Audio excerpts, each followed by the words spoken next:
દેવગઢ બારિયા તાલુકા પંચાયત ખાતે આજે કોંગ્રેસના આગેવાનો દ્વારા હલ્લાબોલ કરાયો. આ તારીખ 9/1/2000 શુક્રવારના રોજ સાંજે 5 કલાક સુધીમાં કોંગ્રેસ કાર્યકર્તાઓ દ્વારા આપેલ માહિતી અનુસાર તાજેતરમાં ગતરોજ જે સોમવાર ગુજરાત પ્રદેશ જન આક્રોશની યાત્રા બાદ દેવગઢ બારિયામાં જે કહી શકાય કે સ્થાનિક કોંગ્રેસના આગેવાનો જનતાના પ્રશ્નોને લઈને લડાયક મૂડમાં જોવા મળી રહ્યા છે.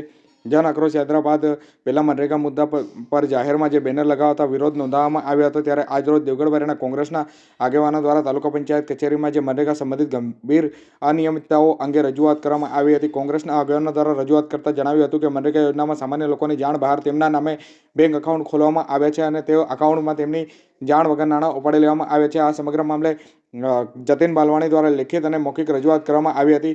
કોંગ્રેસના આગેવાનોનું કહેવું છે કે દેવગઢ બારિયા તાલુકામાં આશરે 10,000 જેટલા એકાઉન્ટ જે બેંક એકાઉન્ટ છે તેમના જાણ વિના ખોલવામાં આવી છે અને વહીવટ કરવામાં આવી રહ્યો છે, જેના કારણે સામાન્ય શ્રમિક અને ખેડૂતો માટે મોટો અન્યાય થઈ રહ્યો છે. આ મુદ્દે કોંગ્રેસના આગેવાનોએ તાત્કાલિક તપાસ કરી અને દોષિતો સામે કડક કાર્યવાહી કરવામાં તેમજ મનરેગા યોજનામાં પારદર્શિકતા લાવવાની માંગ ઉઠાવવા પામી હતી.